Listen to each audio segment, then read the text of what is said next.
నమస్తే, నేను మీ Gopi. Welcome back to our channel. ఈరోజు మనతో వచ్చరికి సీనియర్ జర్నలిస్ట్ జగదేవ్ గారు ఉన్నారు. సార్ నమస్తే. సార్ నమస్తే. సార్, వల్లభనేని వంశీ ఒకప్పుడు గన్నవరంలో తిరుగులేని నాయకుడు. ఇప్పుడు అలాంటి నాయకుడిపై టీడీపీ, జనసేన, అదేవిధంగా బీజేపీ ఉమ్మడి కూటమిలో భాగంగా ఆయన మీద కేసులు అయితే చాలా నమోదు చేయడం జరుగుతుంది. ఇప్పుడు ఆయన పరారీలో ఉన్నట్టు తెలుస్తుంది. సో ఆల్రెడీ కేసు నమోదైంది, ఆయన దొరకటమే ఆలస్యం అన్నట్టుగా పోలీసులు చెప్తున్నారు. సో దాని గురించి మీరు చెప్తారు? అరెస్టులు పర్వం అనేది ఉంటుంది. ఎందుకంటే గత 5 ఏళ్లలో 2019 నుంచి 24 వరకు ఎవరి అండ చూసి చెలరేగిపోయారో వాళ్ళందరూ కూడా ఇప్పుడు మూల్యం చెల్లించుకోవాల్సిన పరిస్థితి అయితే ఏర్పడింది. అయితే ఎక్కడ ప్రభుత్వము అలా ఆలోచించట్లేదని నా అభిప్రాయం. ఎందుకంటే గత ప్రభుత్వం అసలు మాదే ఇంక తిరుగులేదు, మేమే మరొక 30 ఏళ్ళు, మా నాయకుడే 30 ఏళ్ళు ముఖ్యమంత్రిగా ఉంటాడు అన్నట్టుగా నచ్చినట్టుగా రెడ్ హ్యాండెడ్గా దొరికినా కూడా మనల్ని రా పీకేది అనే స్టైల్లో చాలామంది బిహేవ్ చేశారు. మనం చూసాం. అది నోటుకొచ్చినట్టు మాట్లాడటం, వాడు వీడు సన్నాసి, ఇంకా బూతులు రకరకాలుగా మాట్లాడడం కూడా చూసాం. అంటే అది ఒక రకమైన విచ్చలవిడితనానికి దారితీసింది. అయితే ఇప్పుడు ప్రభుత్వం వచ్చింది కాబట్టి నాయకులు, కార్యకర్తలు ఎలా ఉన్నారంటే, అరే 5 ఏళ్ళు మాకు నరకం చూపించారు, బయటకు వచ్చి ఏం మాట్లాడదామన్నా ఎవడొచ్చి ఏ కేసు ఫైల్ చేస్తాడో, ఎవడొచ్చి ఎప్పుడు ఇది అరెస్ట్ చేస్తాడో తెలియదు. అటువంటి పరిస్థితి. ఎందుకంటే చాలా దగ్గరలో కంప్లైంట్ ఇవ్వడానికి వెళ్ళి మీద కూడా లోపలికి వేసిన సందర్భాలు కూడా ఉన్నాయి చాలా ఊర్లలో. ఎస్పెషల్లీ ఒంగోలు నుండి అటు రాయలసీమ ప్రాంతాల్లో చాలా దగ్గరలో కంప్లైంట్ ఇవ్వడానికి వెళ్తే ఆ వైసీపీ నాయకుడి మీద కంప్లైంట్ వెళ్తే వీళ్ళ ముందు లోపల ఇరుక్కుపోయి అరెస్ట్ అయిన సందర్భాలు ఉన్నాయి.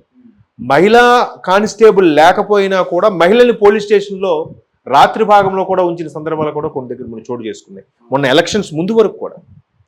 సో ఇన్ని జరుగుతుంటే ఒక్కసారి గవర్నమెంట్ మారేసరికి ఇటువైపు టీడీపీ వాళ్ళకి కానీ కూటమి కార్యకర్తలకు ఎలా ఉంటుంది, అరే మనకి ఎంత టార్చర్ పెట్టారే, ఎంత సాధించారే, ఎంత పెడసరంగా బిహేవ్ చేశారే, ఇప్పుడు మనం కసి తీర్చుకోవాలని తలంపులో ఉంటే, ఒకవైపు వీళ్ళు ఉడుకు రక్తంతో బిహేవ్ చేసిన అటువైపు వయసు వాళ్ళు ఏమంటున్నారు, కక్ష సాధింపు అంటున్నారు.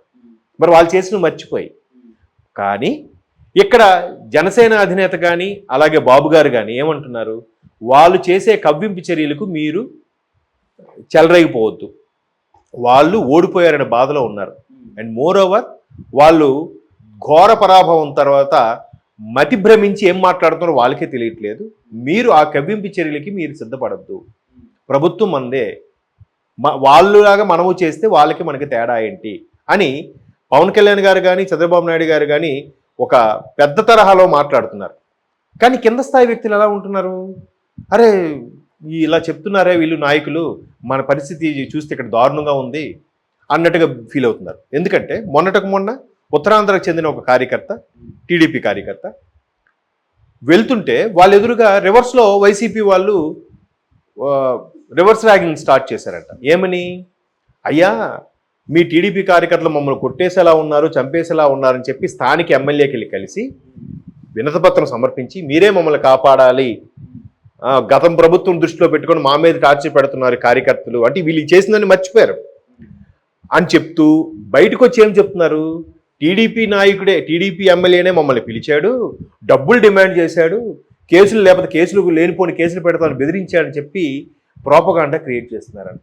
అది టీడీపీ కార్యకర్తల సమక్షంలోనే గట్టిగా ఛాలెంజ్లు విసురుతున్నారు.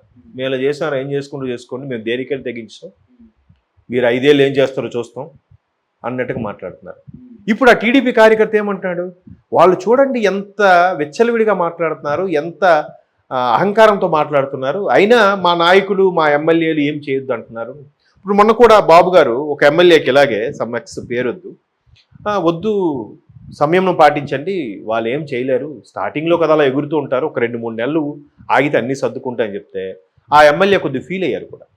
అరే ఒక ఎమ్మెల్యేగా ఉన్నవాడిని నేను ఎలాగ ఏది మంచి ఏది చెడో నాకు తెలియదా, నా ప్రజలకు ఇబ్బంది కలుగుతున్నప్పుడు, నా కార్యకర్తలకు ఇబ్బంది కలుగుతున్నప్పుడు నేను వాళ్ళకి అండగా నిలబడాలి కదా, ఇట్లా నా పర్సనల్ విషయాల్లో కూడా బాబు గారు జోక్యం చేసుకోవడం ఏంటా అన్నట్టుగా ఎమ్మెల్యే వాపోయాడు.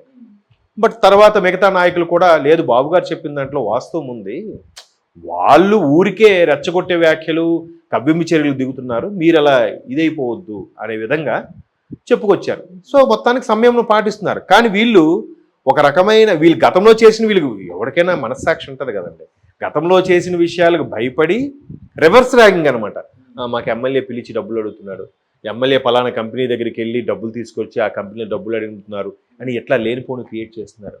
అలా చేయడం వల్ల మరికొద్దిగా ఎక్కువ ఇష్యూ అవుతుందా అవుదా? ఇప్పుడు మొన్న హేమ గారు ఉన్నారు, డ్రగ్స్ దొరికిపోయిన తర్వాత దొరకలేదు నేను ఇక్కడే ఉన్నాను వీడియో చేయగానే పోలీసులకు మరికొంచెం కోపం వచ్చి మరో 2 సెక్షన్లు ఎక్స్ట్రా యాడ్ చేశారా లేదా? ఇక్కడ కూడా వాళ్ళకి అలాంటి పరిస్థితి అవుతుంది.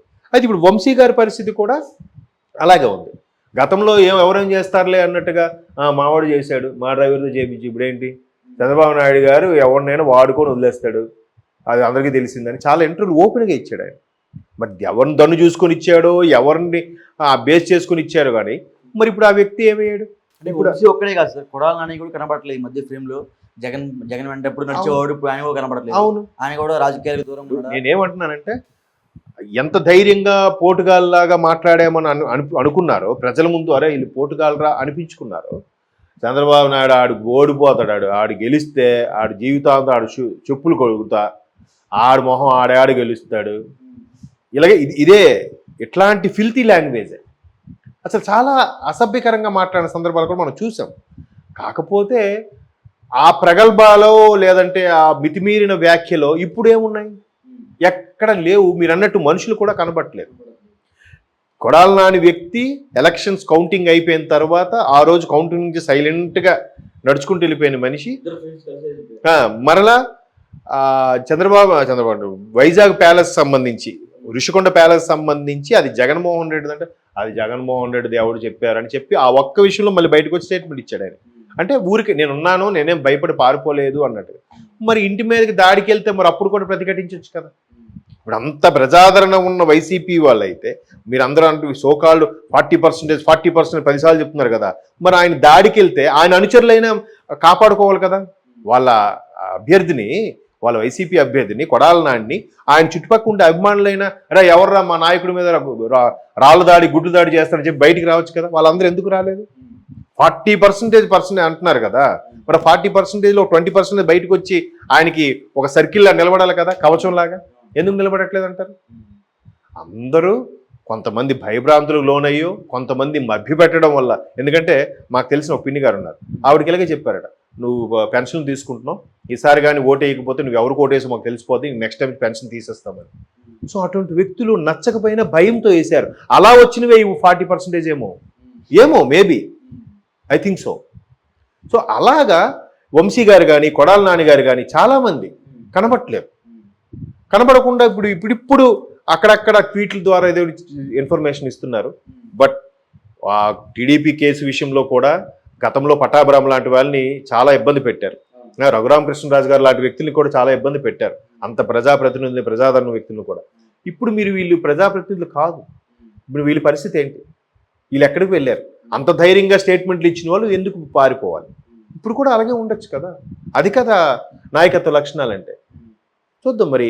టీడీపీ ప్రభుత్వం, అదే కూటమి ప్రభుత్వం అయితే సర్లే వాళ్ళ పాపరాలు పోతారు, మన సమయం పాటించాలన్నట్టుగానే ఉంది. బట్ కేసులు ఇలాంటి విషయాల్లో మాత్రం వదిలే ప్రసక్తే లేదని చెప్పి లోకేష్ గారితో సహా చాలామంది నాయకులు చెప్తున్నారు. మరి ఏ విధంగా